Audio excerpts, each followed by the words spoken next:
बिल्कुल इनको एक्शन लेना चाहिए, माफ़ी सार्वजनिक तौर पर सार्वजनिक मंच पे आके इनको माफ़ी मांगनी चाहिए, वरना सरपंच भी इकट्ठा होंगे और समाज भी इकट्ठा होगा पक्ष में नरेंद्र के और विनोद के। पूरा हरियाणा में मतलब ये प्रदर्शन धरने शुरू हो जाएंगे अगर जब तक देवेंद्र बबली माफ़ी नहीं मांगते सार्वजनिक मंच पे आके। उसके बाद कल भी वो अपने दलित समाज के हैं नरेंद्र जी, और उनके बारे भी अनाप शनाप हटाने तक की बात कर दी, मतलब एक तानाशाही रवैया। तो दलित समाज के जो सरपंचों पर प्रेशर बनाया जा रहा है इस सरकार द्वारा और मंत्री द्वारा, जो गुंडई पर उतारू हो रहे हैं, ये बिल्कुल सहन नहीं करेगा। और हर बिरादरी का 36 बिरादरी का सरपंच तो लामबंद है ही, लेकिन इसके साथ साथ इन सरपंचों के समर्थन में दलित समाज भी उतरेगा। ये मतलब देवेंद्र बबली को एक चेतावनी है, भाई आप ठीक हो जाए या तो अपना रवैया सुधार लें दलित समाज के सरपंचों के प्रति और अन्य सरपंचों के प्रति भी, वरना इसके आने वाले 2024 का चुनाव है, उसमें इसके अंजाम इनकी पार्टी को भी भुगतना पड़ेगा। और नमस्कार दोस्तों, मैं रण सिंह पवार, आप देख रहे हैं PMFO न्यूज़। इस समय जो तस्वीर दिखाना चाह रहे हैं मातरश्याम गांव में हैं और हमारे साथ में पूर्व सरपंच सुरेश कुमार जी जुड़े हुए हैं। मामला आज हम लेकर के आए हैं देवेंद्र बबली वर्सेस ग्राम पंचायत सरपंच। बहुत दिनों से जो ग्राम पंचायतों के चुनाव पहले तो 2 साल से लेट हुए, उसके बाद में जब चुनाव हुए तो जो मंत्री हैं देवेंद्र बबली पंचायती मंत्री, उनको लेकर के एक बहस छिड़ गई है कि वो जो सरपंचों के साथ जो व्यवहार है, फ़िलहाल का मामला सामने आया है नाडोडी का, वहाँ पे एक सरपंच को कुछ कहते हुए नज़र आ रहे हैं और उसको लेकर के बहुत सारे सरपंच जो है लामबंद भी हुए हैं। और इसको लेकर के हम परिचर्चा करेंगे। आज हमारे साथ में सुरेश सरपंच, पूर्व सरपंच मातरश्याम जुड़े हुए हैं। पहले तो आपका बहुत बहुत स्वागत है सर। बहुत बहुत धन्यवाद रण सिंह जी, और PMFO न्यूज़ का भी बहुत बहुत धन्यवाद। तो जो मामला पहले आया, एक तो नाडोडी का भी कल ही मामला जो नाडोडी का आया था, इससे पहले भी एक मामला आया था।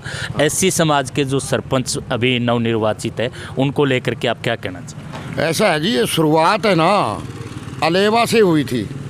वहाँ पे हमारे वाल्मीकि समाज के विनोद दुर्गत सरपंच बने हैं और उन्होंने देवेंद्र बबली जी पंचायत मंत्री को अपना एक सवाल ही कर रहे थे वो, और उन्होंने अपनी पूरी दबंगई और गुंडागर्दी दिखाते हुए उनको बाहर फेंक दिया था।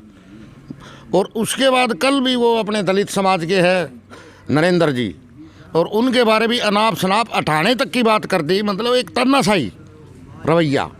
तो दलित समाज के जो सरपंचों पर प्रेशर बनाया जा रहा है इस सरकार द्वारा और मंत्री द्वारा, जो गुंडई पर उतारू हो रहे हैं, ये बिल्कुल सहन नहीं करेगा। और हर बिरादरी का 36 बिरादरी का सरपंच तो लामबंद है ही, लेकिन इसके साथ साथ इन सरपंचों के समर्थन में दलित समाज भी उतरेगा। ये मतलब देवेंद्र बबली को एक चेतावनी है, भाई आप ठीक हो जाए या तो अपना रवैया सुधार लें दलित समाज के सरपंचों के प्रति और अन्य सरपंचों के प्रति भी, वरना इसके आने वाले 2024 का चुनाव है, उसमें इसके अंजाम इनकी पार्टी को भी भुगतना पड़ेगा।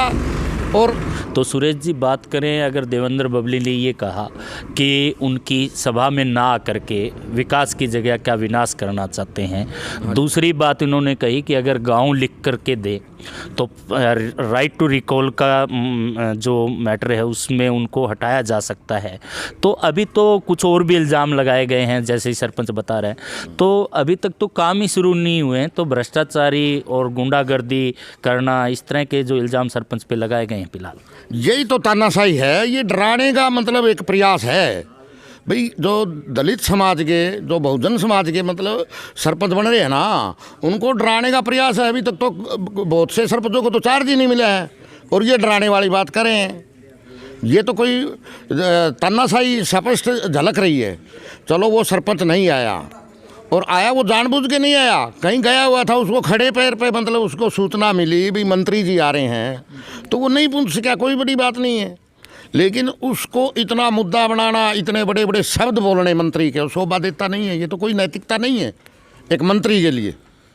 तो दूसरी बात जो अखबार में भी पढ़ने में आया कि जो दूसरी विपक्ष के लोग कुछ ऐसा काम करवाना चाहते हैं दबाव डाल करके और कुछ सरपंच के ऊपर, और वो उन्हीं लोगों ने इसको देवेंद्र बबली को बुलाया था वहाँ पे। हाँ, ये भी एक सोचने वाली बात है। विपक्ष द्वारा रखी गई थी वो मीटिंग, और जो वीडियो देवेंद्र बबली की आई है उसमें स्पष्ट तौर पे ऊपर बैनर पे लिखा हुआ है रण सिंह दानिया है या वो है पूर्व सरपंच। उसमें जाए तो जाए, वो ना जाए। वो कोई सरकार की तरफ से तो कोई मीटिंग नहीं थी, अच्छा, वो तो कोई मिलन समारोह था, कोई सरकारी कार्यक्रम भी था। सरपंच उसमें जाए, विरोधियों के ये दबाने का विपक्ष के द्वारा, गांव में भी जैसे दो पार्टियां होती है, ये उस सरपंच को दबाने का था। और एक और बात कही है, भैया एक ही वोट से बनाया होगा। देखो प्रजातंत्र है, उसमें एक भी बराबर है, 100 भी, जीत जीत होती है। उस बात को भी देखो मंत्री ने क्या कहा, भैया एक तो ही जीत्या होगा। ये कोई शोभनीय भाषा है?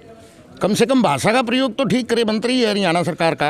एक और बात भी कही मंत्री जी ने कि भी नैतिकता के आधार पे उनको आ जाना चाहिए था। नहीं, वो उन्होंने कह दिया भाई, बाहर थे वो, एकदम अचानक से उनके पास फ़ोन गया सरपंच भाई, वो कहीं रिश्तेदारी में गए हुए थे और वो नहीं पूछ सके, और मंत्री के पास इतना टाइम नहीं था वो आवे और मान लो उसकी जनसभा में वो कर सके। तो वो तो नैतिकता के तौर पे कह भी रहे हैं। सरपंच नरेंद्र नाडोडी ने बयान दिया है, भाई मैं कहीं रिश्तेदारी में गया हुआ था और मेरे पास खड़े पैर पे फ़ोन आया है। तो सुरेश कुमार जी, एक और बहस अभी फिलहाल जो 2 लाख तक की जो लिमिटेशन बांध दी गई है सरपंचों की, उस पर भी छिड़ चुकी है, उसको लेकर क्या कहना चाहेंगे? देखिए, गांव में विकास कार्य होने के लिए 2 लाख आज के समय में क्या वैल्यू है ये सब जानते हैं। तो कम से कम भी 10 लाख तो सरपंचों को पावर देनी चाहिए इस सरकार को। और इसी मैटर पे शुरुआत हुई थी ये अलेवा से, और उसके बाद हिसार में भी पंचायत मंत्री का विरोध हुआ है, भिवानी में भी हुआ है, हर जगह विरोध के विरोध चल रहा है। लेकिन अपना जो व्यवहार है वो सुधार नहीं रही। सरकार को कर देना चाहिए, गांव का विकास ही होगा। अगर ये सरकार ग्रामीण विकास समुचित तौर पे करना चाहती है तो अर्ज क्या है? इतना अड़ियल रवैया नहीं अपनाना चाहिए सरकार को, और वो कर देना चाहिए मेरे हिसाब से। तो कल वाले मैटर पे जो सरपंच लामबंद होकर एक एप्लीकेशन भी मुख्यमंत्री को दी है मंत्री के खिलाफ। हाँ बिल्कुल, इनको एक्शन लेना चाहिए। माफ़ी सार्वजनिक तौर पर, सार्वजनिक मंच पे आके इनको माफ़ी मांगनी चाहिए, वरना सरपंच भी इकट्ठा होंगे और समाज भी इकट्ठा होगा पक्ष में नरेंद्र के और विनोद के। पूरा हरियाणा में मतलब ये प्रदर्शन धरने शुरू हो जाएंगे अगर जब तक देवेंद्र बबली माफ़ी नहीं मांगते सार्वजनिक मंच पे आके, तब तक ये चलता रहेगा। तो दोस्तों, ये तस्वीर और ये जो आज की जो परिचर्चा है वो एससी समाज के सरपंचों के साथ में लगातार 2 घटनाएं सामने आई, मंत्री जो पंचायत मंत्री देवेंद्र बबली के द्वारा। तो क्या इसमें जो समाज है, जो एससी समाज है, वो भी लामबंद होगा मंत्री के खिलाफ? क्या जो सरपंच है वो तो लामबंद हो ही चुके हैं, कहीं ना कहीं सरकार से जो नवनिर्वाचित सरपंच है, पंचायतें हैं, वो खींच लेकर के तो बैठी ही है। क्योंकि एक लिमिटेशन जो पहले सरपंचों को एक छूट होती थी बहुत सारे काम करवाने की, लाखों रुपए के काम करवाने, लेकिन अब लिमिट बांध दी गई है। तो इसको लेकर भी लगातार सरकार का और पंचायत मंत्री देवेंद्र बबली का विरोध हरियाणा के अंदर चल रहा है। और 2 घटनाएं लेकर के देखते हैं इन घटनाओं का क्या समाधान जो है मंत्री जी निकाल पाएंगे, सार्वजनिक माफ़ी मांग पाएंगे, या फिर इसको जो है पक्ष विपक्ष इस मामले को तूल देता हुआ नजर आ रहा है। इन्हीं तस्वीरों के साथ बने रहिए पीएम अफो न्यूज़ से। मैं रण सिंह पवार।